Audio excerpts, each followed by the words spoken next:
NSS SNDP യോഗത്തിന് ഐക്യമില്ല. ഐക്യ നീക്കത്തിൽ നിന്ന് NSS പിന്മാറിയിരിക്കുന്നു. ഐക്യവുമായി മുന്നോട്ട് പോകേണ്ടതില്ല എന്ന് പെരുന്നയിൽ ചേർന്ന ഡയറക്ടർ ബോർഡ് യോഗത്തിൽ തീരുമാനമെടുത്തിരിക്കുകയാണ്. SNDPക്ക് രാഷ്ട്രീയ ലക്ഷ്യമെന്നും ഐക്യ നീക്കത്തിൽ നിന്ന് പിന്മാറുകയാണെന്നും NSS general secretary G. Sukumaran Nair പറഞ്ഞു. NSSന് എല്ലാ പാർട്ടികളോടും സമദൂരമാണെന്നും NDA നേതാവ് തുഷാർ വെള്ളാപ്പള്ളിയെ ചർച്ചയ്ക്ക് അയക്കുന്നത് ശരിയല്ല എന്നും സുകുമാരൻ നായർ വ്യക്തമാക്കി. ഐക്യമായി മുന്നോട്ട് പോകുന്നില്ല, തീരുമാനമായി മുന്നോട്ട് പോകുന്നില്ല. അതിൻ്റെ പിന്നിൽ രാഷ്ട്രീയ ലക്ഷ്യങ്ങളുണ്ടെന്ന് ഞങ്ങൾക്ക് സംശയം തോന്നിയിരിക്കുന്നു. പ്രധാനപ്പെട്ട രണ്ട് ഹിന്ദു സംഘടനകൾ യോജിക്കേണ്ടത് കാലത്തിൻ്റെ ആവശ്യമായിരുന്നു. പക്ഷേ ആ യോജിപ്പിൻ്റെ പിന്നിൽ ഉന്നയിച്ച ആളുകൾക്ക് അതിൻ്റെ പിന്നിൽ അവരുടെ ഈ ആലോചനയുടെ പിന്നിൽ രാഷ്ട്രീയ ലക്ഷ്യമുണ്ട് എന്ന് ഞങ്ങൾക്ക് ബോധ്യം വന്നു. രാഷ്ട്രീയം കൈകാര്യം ചെയ്യുന്നത് കേരളത്തിലെ പ്രധാനപ്പെട്ട ഒരു നേതാവിനെ തന്നെ അതിന് മകനായാലും അങ്ങനെ വിടാൻ പാടില്ലായിരുന്നു. വിട്ടില്ല. വരാനായിട്ട് അനുവാദം ചോദിച്ചു, പറ്റില്ല എന്ന് ഞാൻ തന്നെ നേരിട്ട് പറഞ്ഞു. അതെ, പെട്ടെന്ന് തീരുമാനം എടുക്കാൻ കാര്യം എനിക്ക് ഈ വിഷയത്തിൽ കുറെ കൂടെ ചിന്തിച്ച് പെട്ടെന്ന് ഡയറക്ടർ ബോർഡ് അവർ വരുന്നത് കാക്കാതെ തന്നെ നമുക്ക് സ്വന്തമായിട്ടൊരു തീരുമാനം എടുക്കേണ്ടതാണ് എനിക്ക് തോന്നി. അതേസമയം ഔദ്യോഗികമായ അറിയിപ്പ് ലഭിച്ച ശേഷം പ്രതികരിക്കാമെന്നായിരുന്നു വെള്ളാപ്പള്ളി നടേശന്റെ വിശദീകരണം. ചാനലിൽ ഇപ്പൊ കണ്ട ഒരൊറ്റ വിവരം മാത്രമേ അറിയാവുള്ളൂ. അതുകൊണ്ട് ഇതിനെപ്പറ്റി ഒരു മറുപടി ഈ ചാനലിൽ കണ്ടതിന്റെ അടിസ്ഥാനത്തിൽ മാത്രം ഒരു മറുപടി ഞാൻ പറയുന്നത് ശരിയല്ല. ഇതിന്റെ എല്ലാം പൂർണ്ണ രൂപം അറിഞ്ഞ ശേഷം അതിന് ഞാൻ മറുപടി പറയാം. അതുകൊണ്ട് ഇതിനെപ്പറ്റി ഒരു ചോദ്യങ്ങളോ അതിന്റെ മറുപടികളോ നമുക്കിപ്പോ അപ്രസക്തമാണ്. വിവരങ്ങളും വിശകലനങ്ങളുമായി അഖിൽ കെയും ലേബി സജീന്ദ്രനും ചേരുന്നുണ്ട്. ഒപ്പം തന്നെ സജോ ദേവസ്യ പ്രതിപക്ഷ നേതാവിന്റെ പ്രതികരണം സംബന്ധിച്ച വിശദാംശങ്ങളുമായി നമുക്കൊപ്പം ചേരും. ആദ്യം അഖിൽ കെയിലേക്കാണ്. അഖിൽ, നിയമസഭാ തെരഞ്ഞെടുപ്പ് പടിവാതിൽക്കൽ നിൽക്കുകയാണ്. ഇങ്ങനെ ഒരു ഐക്യനിർദ്ദേശം വെള്ളാപ്പള്ളിയുടെ ഭാഗത്ത് നിന്ന് വരുന്നതും തൊട്ടു പിന്നാലെ G. സുകുമാരൻ നായരുടെ ഭാഗത്ത് നിന്ന് അതിനെ സ്വാഗതം ചെയ്തുകൊണ്ടുള്ള പ്രതികരണം വരുന്നതും. പക്ഷേ ഇപ്പോൾ ഡയറക്ടർ ബോർഡിലേക്ക് എത്തുമ്പോൾ കാര്യങ്ങളിൽ എന്താണ് സംഭവിക്കുന്നത്?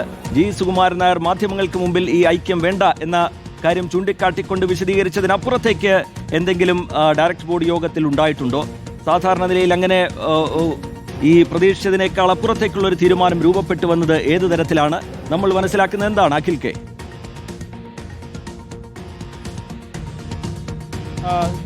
റീജിത്ത്, പ്രധാനമായും ഈ ഡയറക്ടർ ബോർഡ് യോഗത്തിൽ, അതായത് ഡയറക്ടർ ബോർഡ് യോഗം കൂടിയ ശേഷം അതിലൊരു തീരുമാനമെടുത്ത് ഈ കാര്യത്തിൽ കൂടുതൽ വ്യക്തത വരുത്തുമെന്ന് നേരത്തെ തന്നെ G. സുകുമാരൻ നായർ പറഞ്ഞിരുന്നതാണ്. എന്തായാലും ഈ ഡയറക്ടർ ബോർഡ് യോഗത്തിൽ ഈ വിഷയം അല്ലെങ്കിൽ ഈ രാഷ്ട്രീയ ലക്ഷ്യമുണ്ട് എന്ന കാര്യം ആദ്യം അവതരിപ്പിക്കുന്ന G. സുകുമാരൻ നായർ തന്നെയാണ്. അതിനെ പൂർണ്ണമായും, അതായത് 27 ഡയറക്ടർ ബോർഡാണ്, അതിൽ 3 പേരാണ് പങ്കെടുക്കാതിരുന്നത്, മറ്റുള്ളവരെല്ലാവരും പങ്കെടുക്കുകയും ചെയ്തിരുന്നു. അപ്പോൾ ഈ ഡയറക്ടർ ബോർഡ് അംഗങ്ങൾ എല്ലാവരും തന്നെ ഈ വിഷയങ്ങൾ അല്ലെങ്കിൽ ഈ കാര്യത്തെ പൂർണ്ണമായും അത് യോജിക്കുന്നു, അല്ലെങ്കിൽ അതിനോട് പൂർണ്ണമായും തന്നെ ഒരു സമീപന നിലപാട് സ്വീകരിച്ചു. ഒപ്പം തന്നെ ഈ രാഷ്ട്രീയ ലക്ഷ്യമുണ്ട് എന്ന ഒരു ചിന്താഗതി അല്ലെങ്കിൽ രാഷ്ട്രീയ ലക്ഷ്യമുണ്ട് എന്നൊരു കാര്യം, ഒരു നിരീക്ഷണം ഡയറക്ടർ ബോർഡ് അംഗങ്ങൾ മുന്നോട്ട് വെച്ചു എന്നുള്ളതാണ് ഏറ്റവും പ്രധാനപ്പെട്ട കാര്യം എന്ന് പറയുന്നത്. ഒപ്പം തന്നെ ഈ ഒരു അനുകൂല നിലപാട് അല്ലെങ്കിൽ ഐക്യത്തിൽ എത്തിപ്പോയി കഴിഞ്ഞാൽ ഈ SNDP എടുക്കുന്ന രാഷ്ട്രീയ നിലപാടുകൾ അതിനോട് ഒന്നിച്ചു പോകേണ്ട ചില സാഹചര്യങ്ങൾ കൂടി ഐക്യത്തിൽ എത്തിക്കഴിഞ്ഞാൽ വരും.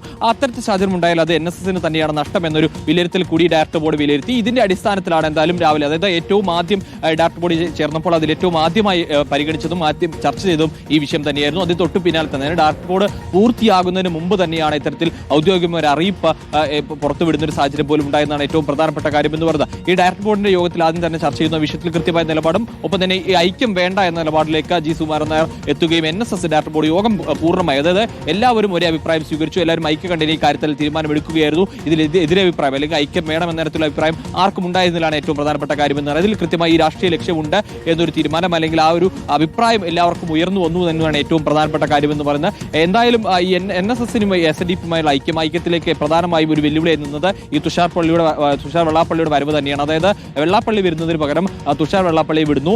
NDA യോഗമുണ്ട്, അതായത് നമുക്ക് മനസ്സിലാക്കാൻ സാധിക്കുന്നത് ഇങ്ങനെയാണ്, NDA യോഗമുണ്ട് അല്ലെങ്കിൽ ആദ്യഘട്ടത്തിൽ വരുന്നതിന് ഒരു NDA യോഗം കഴിഞ്ഞ ശേഷം വരാമെന്ന രീതിയിൽ പറഞ്ഞത് പോലും കൃത്യമായി ഒരു അസ്വാരസ്യങ്ങളിലേക്ക് കാര്യങ്ങൾ കൊണ്ടുപോയി തന്നെയാണ് മനസ്സിലാക്കാൻ സാധിക്കുന്നത്. ഒപ്പം തന്നെ സുകുമാരൻ നായർ വ്യക്തമായി കൃത്യമായി പറഞ്ഞൊരു കാര്യമുണ്ട്, അതായത് ഇവർ ബന്ധപ്പെട്ടിരുന്നു, തന്നോട് അനുവാദം ചോദിച്ച് വിളിച്ചിരുന്നു, വരേണ്ടതില്ല എന്ന് താൻ കൃത്യമായി അറിയിച്ചു. അതായത് തുഷാർ വെള്ളാപ്പള്ളി ഈ കാര്യം വരേണ്ടതില്ല, വരണ്ട എന്ന മറുപടി കൃത്യമായി നൽകി എന്ന കാര്യം കൂടി ഈ മാധ്യമങ്ങളെ കണ്ട സമയത്ത് ജി സുകുമാരൻ നായർ കൃത്യമായി തന്നെ വ്യക്തമാക്കിയ ഒരു കാര്യമാണ്.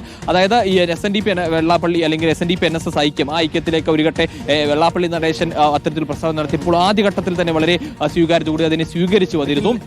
അപ്പോഴും ഈ ജനറൽ ബോഡിയുടെ കാര്യം തീർച്ചയായി ജി സുകുമാരൻ നായർ സ്വീകരിക്കുന്നതും അത് പരസ്യമായി തന്നെ മാധ്യമങ്ങൾക്ക് മുമ്പിൽ ജി സുകുമാരൻ നായർ വിശദീകരിക്കുന്നതും നമ്മൾ കണ്ടിട്ടുണ്ട്. അന്നൊക്കെ NSSന്റെ പൂർണ്ണമായ പിന്തുണ ജി സുകുമാരൻ നായർക്കുണ്ടായിരുന്നു. ശബരിമല വിഷയത്തിലായിക്കോട്ടെ, അയ്യപ്പ സംഗമത്തിന്റെ കാര്യത്തിലായിക്കോട്ടെ ഒക്കെ അതിൻ്റെതായ ന്യായീകരണവും നിലപാട് വിശദീകരിക്കുന്ന ഘട്ടത്തിൽ ജി സുകുമാരൻ നായരുടെ നിലപാടിന് പിന്തുണയും ഒക്കെ ഉണ്ടായിരുന്നു. പക്ഷേ ഇതൊക്കെ അതിനേക്കാൾ കടന്ന് ഈ ഐക്യനീക്കം എന്നുള്ളത് ഒരു ബാധ്യതയായി മാറാൻ സാധ്യതയുണ്ട്, വെള്ളാപ്പള്ളിയെ ഒപ്പം ചേർക്കുന്നത് ബാധ്യതയായി മാറാൻ സാധ്യതയുണ്ട് എന്ന വിലയിരുത്തലിലേക്കാണോ ഡയറക്ടർ ബോർഡ് യോഗം എത്തിച്ചേരുന്നത്? ഇതുകൊണ്ട് ഗുണം വെള്ളാപ്പള്ളി നടേശനും SNDPക്കും മാത്രമാണ് എന്ന വിലയിരുത്തലാണോ ഡയറക്ടർ ബോർഡിനുള്ളത്? അഖിൽ കെ.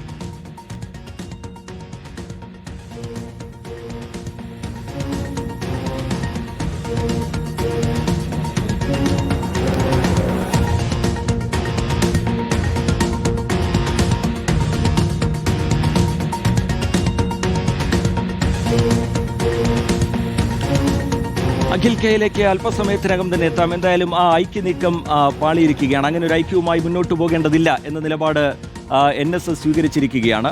NSS എല്ലാ പാർട്ടികളോടും സമദൂരമാണ് എന്നും NDA നേതാവ് തുഷാർ വെള്ളാപ്പള്ളിയെ ചർച്ചയ്ക്ക് അയക്കുന്നത് ശരിയല്ല എന്നും ജി സുകുമാരൻ നായർ മാധ്യമങ്ങൾക്ക് മുമ്പിൽ വിശദീകരിക്കുന്നത് കണ്ടു. അഖിൽ കെ ഒരിക്കൽ കൂടി നമുക്കൊപ്പം തുടരുന്നുണ്ട്. അഖിൽ, ഈ രാഷ്ട്രീയമായി ഇത് ഗുണം ചെയ്യുക SNDPക്ക് മാത്രമാണ് എന്ന വിലയിരുത്തലിലേക്ക് ഡയറക്ടർ ബോർഡ് യോഗം എത്തിച്ചേരുന്നുണ്ടോ? നേരത്തെ ഈ സർക്കാർ അനുകൂല നിലപാടുകൾ ജി സുകുമാരൻ നായർ സ്വീകരിക്കുന്ന ഘട്ടത്തിലൊക്കെ ജി സുകുമാരൻ നായരുടെ നിലപാടിന് പൂർണ്ണമായ പിന്തുണ NSSൽ നിന്നുണ്ടായിരുന്നു. പക്ഷേ ഇത് അല്പം കൂടി കടന്ന് അല്പം കൂടി മറുപടി പറയാൻ NSS കൂടി ബാധ്യതപ്പെടുന്ന നിലയിലേക്കുള്ള കാര്യങ്ങളിലേക്കാണ് ഇപ്പോൾ പോകുന്നത്. വെള്ളാപ്പള്ളി നടേശൻ ഉയർത്തിയ വർഗീയ പരാമർശങ്ങൾ, വിവാദങ്ങൾ ഇതൊക്കെ ഇവിടെയുണ്ട്. അതിനിടയിൽ ഇങ്ങനൊരു ഐക്യനീക്കവുമായി മുന്നോട്ട് പോകുന്നത് SNDPക്ക് മാത്രമേ ഗുണം ചെയ്യൂ എന്ന നിലപാട് NSSനുണ്ടോ അഖിൽ? തീർച്ചയായും റിജിത്ത്, അത് തന്നെയാണ്. അതായത് ഏറ്റവും പ്രധാന വിലയിരുത്തൽ അല്ലെങ്കിൽ നിരീക്ഷണം എന്ന് പറഞ്ഞ അത്തരത്തിൽ തന്നെയായിരുന്നു. അതായത് ഈ ഒരു ഐക്യത്തിലേക്ക് എത്തിക്കഴിഞ്ഞാൽ, ഐക്യത്തിലേക്ക് മാറിക്കഴിഞ്ഞാൽ പിന്നീട് ഉണ്ടാകുന്ന പ്രധാന വിഷയം എന്ന് പറഞ്ഞാൽ ഈ ഐക്യത്തിലേക്ക് കടക്കുമ്പോൾ അല്ലെങ്കിൽ ഐക്യം ഉണ്ടായിക്കഴിഞ്ഞാൽ ഈ SNDP സ്വീകരിക്കുന്നത് നമ്മൾ സമീപകാലങ്ങളിൽ തന്നെ തുടർച്ചയായി SNDP ഇത്തരത്തിൽ രാഷ്ട്രീയമായ നിലപാടുകൾ സ്വീകരിച്ചിരുന്നു. പല വിഷയങ്ങളിലും രാഷ്ട്രീയമായി, അതായത് മുസ്ലിം ലീഗിനടക്കം പരസ്യമായി വിമർശിക്കുന്നു, അല്ലെങ്കിൽ രാഷ്ട്രീയമായ പല നിലപാടുകൾ സ്വീകരിച്ചിരുന്നു. അപ്പോൾ NSSന്റെ നിലപാടെന്ന് പറയുന്നത് സമദൂരമാണ്. അത്തരത്തിലൊരു തീരുമാനം എടുത്ത് മുന്നോട്ട് പോകുമ്പോൾ ഈ SNDP ഇത്തരത്തിൽ രാഷ്ട്രീയ നിലപാട് സ്വീകരിച്ചാൽ ഐക്യത്തിലെത്തുമ്പോൾ ഒരുപക്ഷെ ആ നിലപാടിനൊപ്പം NSSന് പോകേണ്ടി വരും. അങ്ങനെ ഉണ്ടായിക്കഴിഞ്ഞാൽ നഷ്ടം അത് NSSന് മാത്രമാണ്. NSS നിലപാടുകൾക്കും അടിസ്ഥാന നിലപാടുകൾക്ക് പോലും വ്യത്യാസം വരും എന്നൊരു നിരീക്ഷണം, ശക്തമായ നിരീക്ഷണം തന്നെ ആണ് എന്തായാലും. അതായത് NSSന് നഷ്ടമുണ്ടായിരിക്കും, ഈ ഐക്യം കൊണ്ട് നഷ്ടമുണ്ടാവുക NSSനാണ് എന്നൊരു നിലപാട് അല്ലെങ്കിൽ ആ അത്തരത്തിലുള്ള നിരീക്ഷണം ഈ ജനറൽ ബോഡി ഡയറക്ടർ ബോഡി യോഗത്തിൽ ഉണ്ടായിരുന്നു എന്നുള്ള ഏറ്റവും പ്രധാനപ്പെട്ട കാര്യം. നേരത്തെ റിജിത്ത് സൂചിപ്പിച്ച പോലെ തന്നെ, അതായത് ഏറ്റവും പ്രധാനപ്പെട്ട ശബരിമല ആഗോള അയ്യപ്പ സംഘം വിഷയത്തിൽ ജനറൽ സെക്രട്ടറി ആരോടും അഭിപ്രായം തേടാതെ അദ്ദേഹം ഒരു തീരുമാനമെടുത്തു, അദ്ദേഹത്തിന് ഒരു പ്രതിനിധി അയച്ചു. അതിനുശേഷമാണ് ജനറൽ ബോഡി യോഗമായി പോലെ പ്രതിനിധി യോഗമായാലും കൂടിയത്.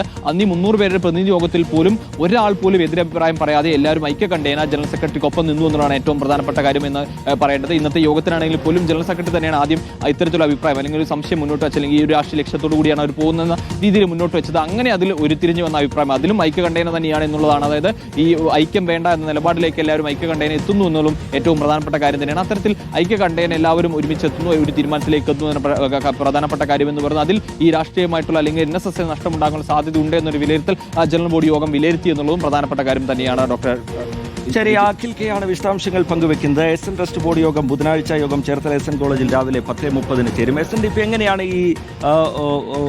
ഈ NSSന്റെ നിലപാടിനെ കാണുന്നത് എന്നത് ശ്രദ്ധേയമാണ്. വെള്ളാപ്പള്ളി നടേശൻ ഈ വാർത്ത പുറത്തു വന്നതിന് പിന്നാലെ മാധ്യമങ്ങളെ കണ്ടിരുന്നു. വളരെ ചുരുങ്ങിയ വാക്കുകളിൽ മാത്രമാണ് അദ്ദേഹം പ്രതികരിച്ചത്.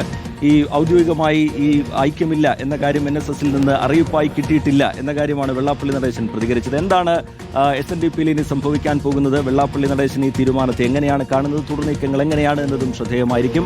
ലേബി സജീന്ദ്രൻ വിവരങ്ങളുമായി ചേരുന്നുണ്ട് കൊച്ചിയിൽ നിന്ന്. ലേബി, എന്തായാലും NSS നിലപാട് വ്യക്തമാക്കി കഴിഞ്ഞു. ഇങ്ങനെ ഒരു ഐക്യനീക്കവുമായി മുന്നോട്ട് പോകാനില്ല എന്ന് NSS വ്യക്തമാക്കി കഴിഞ്ഞു. തുഷാറിനെ അയക്കുന്നതുമായി ബന്ധപ്പെട്ട അതൃപ്തി വ്യക്തമാക്കി കഴിഞ്ഞു. രാഷ്ട്രീയമുണ്ട് എന്നുള്ള കാര്യം ചൂണ്ടിക്കാട്ടിക്കഴിഞ്ഞു NSS. ഇനി എന്തായിരിക്കും SNDPയുടെ നീക്കം? ലേബി സജീന്ദ്രൻ. ശ്രീജിത്ത്, SNDP യോഗമല്ല അടുത്ത ദിവസം ചേരുന്നത്, SN ട്രസ്റ്റിന്റെ ബോർഡ് യോഗമാണ്. അതിൽ പോലും SNDP അംഗങ്ങളായതുകൊണ്ട് തന്നെ സ്വാഭാവികമായും മറ്റ് അജണ്ടയാണ് വച്ചിരിക്കുന്നതെങ്കിലും ഇത് ചർച്ചയ്ക്ക് വരും. അതിനുശേഷമായിരിക്കും SNDP union general secretary Vellappally നടേശന്റെ ഇതിനോടുള്ള നിലപാട് പ്രഖ്യാപനം വരിക. ഇപ്പോൾ അദ്ദേഹം മാധ്യമങ്ങളെ കണ്ടപ്പോൾ NSSന്റെ ഭാഗത്തു നിന്നോ സുകുമാരൻ നായരുടെ ഭാഗത്തു നിന്നോ ഔദ്യോഗിക പ്രതികരണം വരുന്നതിന് മുമ്പാണ് അദ്ദേഹം മാധ്യമങ്ങളെ കണ്ടത്. അതുകൊണ്ട് തന്നെയാണ് ഇതിന്റെ കാര്യങ്ങളൊന്നും അറിഞ്ഞിട്ടില്ല, അതിനുശേഷം പ്രതികരിക്കാമെന്നുള്ള പ്രസ്താവനയിൽ നിർത്തുകയും ചെയ്തത്. ഏതായാലും ആലോചിച്ചുറപ്പിച്ചിട്ടായിരിക്കും വെള്ളാപ്പള്ളിയുടെ പ്രസ്താവന ഇതിനോട് ബന്ധപ്പെട്ട് ഇനി ഉണ്ടാവാൻ സാധ്യത. ഇതിൽ നോക്കേണ്ട കാര്യം ഇതാണ് റിജിത്ത്, ഇത്തരത്തിൽ രാഷ്ട്രീയ നേട്ടം SNDPക്ക് തന്നെ പോകും എന്നുള്ള വിലയിരുത്തൽ തന്നെയാണ് ഈ ഘട്ടത്തിൽ ഇത്തരമൊരു നീക്കത്തിലേക്ക് NSSനെ പ്രേരിപ്പിച്ചത്. അത് NSS ചർച്ചയ്ക്ക് വിളിക്കുമ്പോൾ വെള്ളാപ്പള്ളി നടേശൻ നേരിട്ട് ചെല്ലാതെ വെള്ളാപ്പള്ളിയുടെ മകൻ കൂടിയായ തുഷാർ വെള്ളാപ്പള്ളിയെ, BDJSന്റെ സംസ്ഥാന അധ്യക്ഷനായ തുഷാർ വെള്ളാപ്പള്ളിയെ ചർച്ചയ്ക്ക് വിട്ടത് സ്വാഭാവികമായും NSSൽ നീരസമുണ്ടാക്കി. എന്നാൽ അതുമാത്രമല്ല, അതിന് ഇത്തരത്തിൽ വെള്ളാപ്പള്ളി നടേശൻ വരാതെ തുഷാർ വെള്ളാപ്പള്ളി വന്നു എന്നത് മാത്രമല്ല, അതിന്റെ രാഷ്ട്രീയപരമായ അതിന്റെ സാഹചര്യമുണ്ട്. NDAയുടെ സഖ്യകക്ഷിയാണ് BDJS. അത്തരത്തിലൊരു നീക്കം നടത്തിയതിൽ കടുത്ത അതൃപ്തി NSSന് ഉണ്ടായിട്ടുണ്ട് എന്നതും മാത്രമായിട്ട് ഇതിനെ കാണാൻ സാധിക്കില്ല. കാരണം വ്യക്തമായ രാഷ്ട്രീയ നിലപാട് ഇതിൽ NSSന് വന്നിട്ടുണ്ട്. അതിൽ പ്രധാനമാണ് ഞാൻ നേരത്തെ സൂചിപ്പിച്ചത്, ഇതിന്റെ രാഷ്ട്രീയ നേട്ടം തിരഞ്ഞെടുപ്പിൽ വരുന്ന നിയമസഭാ തെരഞ്ഞെടുപ്പിൽ അത് SNDPക്ക് തന്നെ പോകും എന്നുള്ള വിലയിരുത്തൽ ഇന്നത്തെ ഡയറക്ടർ ബോർഡ് യോഗത്തിൽ സ്വാഭാവികമായും വന്നിട്ടുണ്ട്. NSS ജനറൽ സെക്രട്ടറി നേരത്തെ ഈ നിലപാട് എടുത്തിട്ട് ഇപ്പോൾ ദിവസങ്ങൾ പിന്നിട്ടു. അതിനുള്ളിൽ തന്നെ ഇത്തരത്തിലൊരു അഭിപ്രായ രൂപീകരണം തെരഞ്ഞെടുപ്പ് ഇങ്ങനെ ഒരു ഐക്യമില്ല എന്നുള്ളത് UDF ക്യാമ്പിനെ സംബന്ധിച്ചിടത്തോളവും ആശ്വാസകരമാണ്. അവരത് പരസ്യമായി പങ്കുവെക്കുന്നില്ലെങ്കിൽ കൂടി വളരെ കരുതലോടുകൂടിയുള്ള പ്രതികരണമാണ് ഈ വാർത്ത പുറത്തു വന്നതിന് പിന്നാലെ UDF ക്യാമ്പിൽ നിന്ന് ഉണ്ടാവുന്നത്. പക്ഷേ ഇങ്ങനെ ഒരു ഐക്യം രൂപപ്പെട്ടാൽ അത് രാഷ്ട്രീയമായി തിരിച്ചടിയാകാൻ സാധ്യതയുണ്ട് എന്ന ആശങ്ക UDF ക്യാമ്പിനെ സംബന്ധിച്ചിടത്തോളം ഉണ്ടായിരുന്നു. എന്തായാലും ആ ആശങ്ക UDF ക്യാമ്പിന് ഒഴിയുന്നു എന്ന് കണക്കാക്കാമോ ലേബി സജീന്ദ്രൻ? റിജിത്ത്, വലിയ ഒരു വോട്ടിങ്ങിൽ ഒരു ഷിഫ്റ്റിംഗ് ഉണ്ടാകുമെന്നല്ല. അതായത് ഈഴവ വോട്ടുകളും നായർ വോട്ടുകളും അങ്ങനെ അങ്ങ് ഷിഫ്റ്റ് ചെയ്ത് LDFിലേക്ക് പോകും എന്നുള്ള ആശങ്കയല്ല, മറിച്ച് കേരളത്തിലെ പ്രബലമായ രണ്ട് ഹൈന്ദവ സമുദായങ്ങൾ, ആ രണ്ട് പ്രബല സമുദായങ്ങൾ LDFിനൊപ്പമാണ് എന്നുള്ള രീതിയിലുള്ള പ്രചാരണം സ്വാഭാവികമായും ഈഴവ സമുദായ അംഗങ്ങളെയും നായർ സമുദായ അംഗങ്ങളെയും ആശയക്കുഴപ്പത്തിലാക്കും. ഇത് ഏതെങ്കിലും രീതിയിൽ സ്വാഭാവികമായും ഉണ്ടാകുന്ന ഈ രണ്ട് പ്രബല സമുദായങ്ങൾ അപ്പുറത്താണ് എന്നുള്ള ധാരണ സ്വാഭാവികമായും UDFന് ഒരു പ്രതിസന്ധി ഉണ്ടാക്കും, അല്ലെങ്കിൽ അതൊരു ആശങ്കയുണ്ടാക്കും. ആശയക്കുഴപ്പത്തിലേക്ക് സമുദായ അംഗങ്ങൾ പോവുകയും ഇത് ഏതെങ്കിലും രീതിയിൽ വോട്ടിങ്ങിനെ ബാധിക്കുമെന്നൊക്കെയുള്ള ആശങ്കയൊക്കെ ഉണ്ടായിട്ടുണ്ട്. ഏതായാലും ആ ആശങ്കയാണ് ഇപ്പോൾ വിട്ടുമാറിയിരിക്കുന്നത്. ഇത്തരത്തിലൊരു ഐക്യം സാധ്യമാകാത്തതിന്റെ നേട്ടം സ്വാഭാവികമായും UDFന് തന്നെയാണ്. UDF നേതാക്കളുടെ പ്രസ്താവനയും ശ്രദ്ധിക്കുക. ഉടൻ തന്നെ UDF കൺവീനർ പ്രതികരിച്ചു. വളരെ സൂക്ഷിച്ചാണ് അടൂർ പ്രകാശിന്റെ പ്രതികരണം വന്നത്. ഇപ്പോൾ പ്രതിപക്ഷ നേതാവിന്റെ പ്രതികരണവും വളരെ സൂക്ഷിച്ചു തന്നെയാണ്. മറ്റ് നേതാക്കളുടെ പ്രതികരണവും ഈ രീതിയിൽ തന്നെയാകാനാണ് സാധ്യത. ഈ തെരഞ്ഞെടുപ്പ് മുന്നിൽ നിൽക്കുന്ന ഒരു സാഹചര്യത്തിൽ സമുദായ നേതാക്കൾക്കെതിരെ വളരെ ആലോചിച്ച് ഉറപ്പിച്ച് മാത്രമേ ഈ ഘട്ടത്തിൽ കോൺഗ്രസ് നേതാക്കൾ പ്രതികരിക്കുകയുള്ളൂ. ഏതായാലും ഈ സന്ദർഭത്തിൽ ഇത്രയും ഐക്യം സാധ്യമാകാതെ പോയത് തീർച്ചയായും UDFനെ സംബന്ധിച്ചിടത്തോളവും കോൺഗ്രസിനെ സംബന്ധിച്ചിടത്തോളവും ആശ്വാസം പകരുന്ന വാർത്ത തന്നെയാണ്. ശരി, ലേബി സജീന്ദ്രൻ കൊച്ചിയിൽ നിന്ന് വിശദാംശങ്ങൾ പങ്കുവയ്ക്കുകയായിരുന്നു. സജോ